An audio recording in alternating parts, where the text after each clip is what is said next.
A pleasant morning to everyone. Welcome to our online class. I'm Miss Crystal Jane Dicarion, your teacher in political science.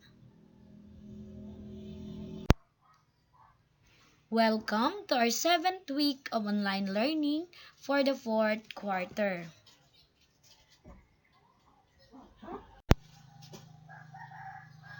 Our objectives today's discussions are: first, explain the components of suffrage. Second, discuss the nature of the Philippine election and political parties in the Philippines. Next, enumerate the available positions in the Philippine elections. And lastly, analyze the nature of elections and political parties in the Philippines.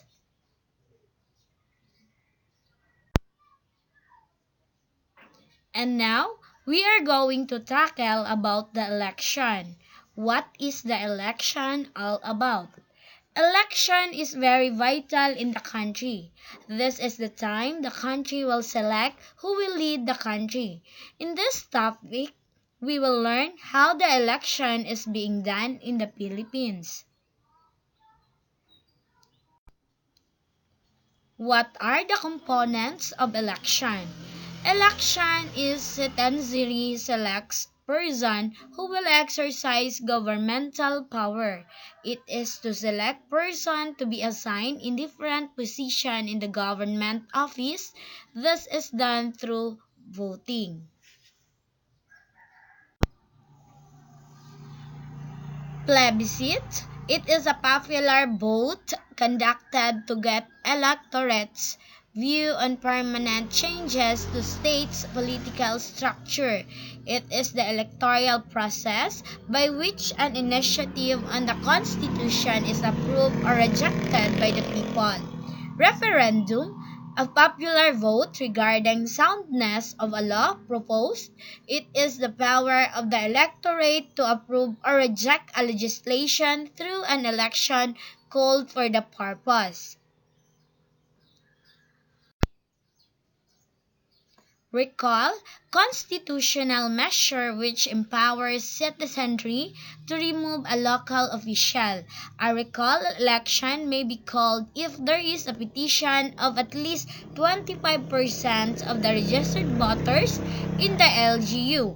An amendment to the law where a majority of all members of preparatory recall assembly composed of all elected local officials within a local government unit or LGU endorse a recall was repealed.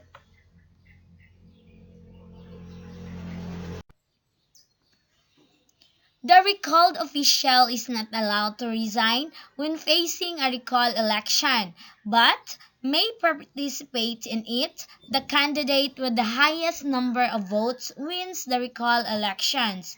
The President, Vice President, members of Congress cannot be removed via recall. The President and Vice President can be removed by impeachment, while members of Congress can be removed via expulsions within the ranks. Initiative. A given percentage of voters may officially propose a law to amend or revise the Constitution or propose new laws allowed if there is a petition of at least 12% of all registered voters in the country, with at least 3% in every legislative district. A plebiscite will be called it meets such requirements. A people's initiative have never made it past the stage verifications of signatures.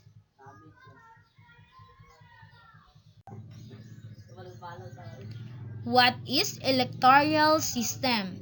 Together with presidential form of government, electoral system has set the frame for development of Philippine political parties.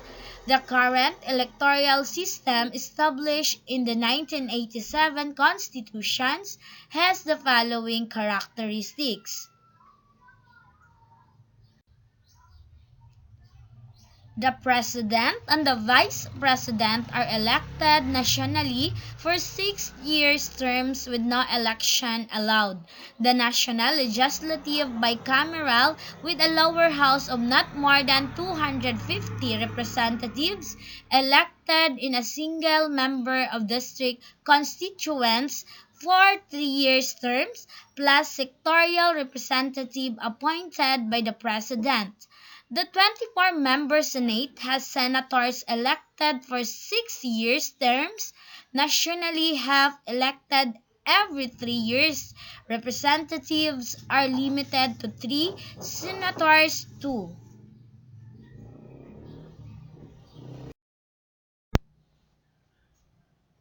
The local government officials, governors, provincial councils, municipal and city mayors, municipal and city councils are elected to 3 terms with 3 term limit. Senators, congressmen, and local government officials are elected in midterm elections, but during presidential election years, everyone is elected at the same time. During synchronized elections, more than 17,000 positions are filled. Elections for barangay government, the lowest level of government, roughly corresponding to rural villages and urban neighbors, are held separately. The system has been first past to post. Whoever wins the greatest number of votes wins. Voting in the Philippines has required writing down the names of individual candidates. This has created problems especially during synchronized election when voters have to write down anywhere from 32 to 44 names on the ballot. Another problem is the long period required during counting and canvassing.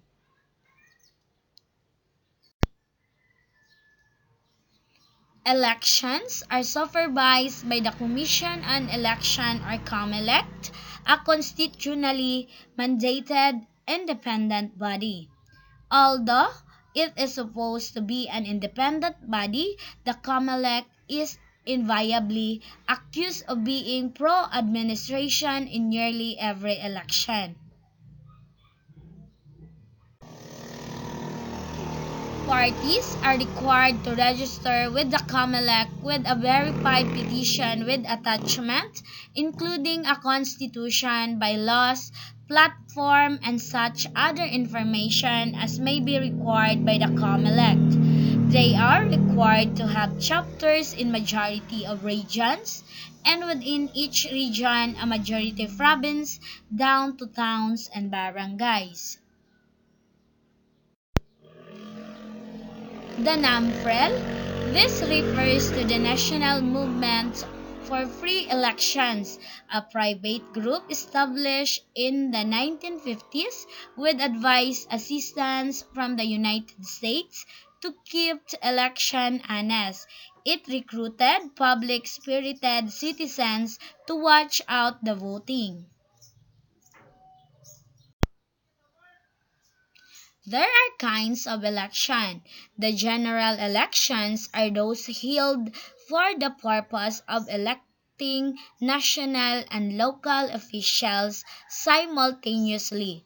This type of election started in the country by virtue of Republic Act No.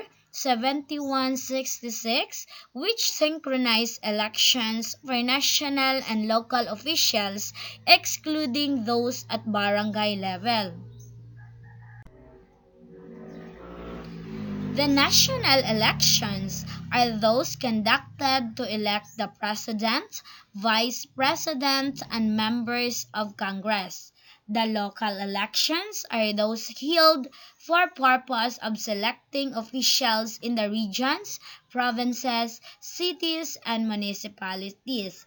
And the special election are those held on the date different from the regular election. The special election is held due to any of the following reasons. When a vacancy occurs in an elective office due to death or incapacity of the inconvenient officials, when the scheduled regular is deferred due to typhoon or other emergency, and when the regular election are cancelled due to terrorism, fraud, and massive vote buying. Who may exercise suffrage. First, at least 18 years of age. Second, not disqualified by law. Third, a resident of a country for at least 1 year. Fourth, a residing of the place where they intend to vote for at least 6 months immediately preceding the election.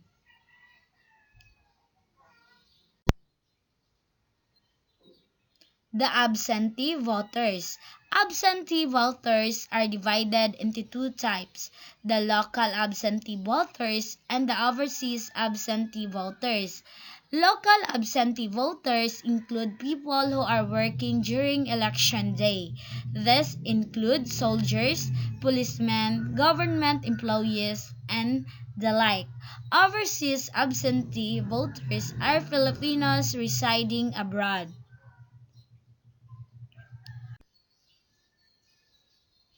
They are eligible to vote on national positions only: the president, vice president, senators, and party list representatives. Overseas absentee voters may vote in the Philippine embassies and consulates, and voting begins as early as 4 months prior to the election. The voting can be as long as 6 months in every or very few situations.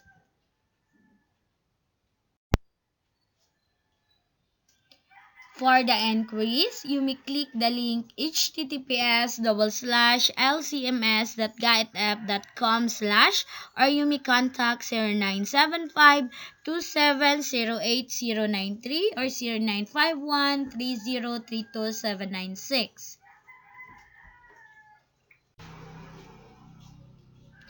Thank you for listening and God bless us all.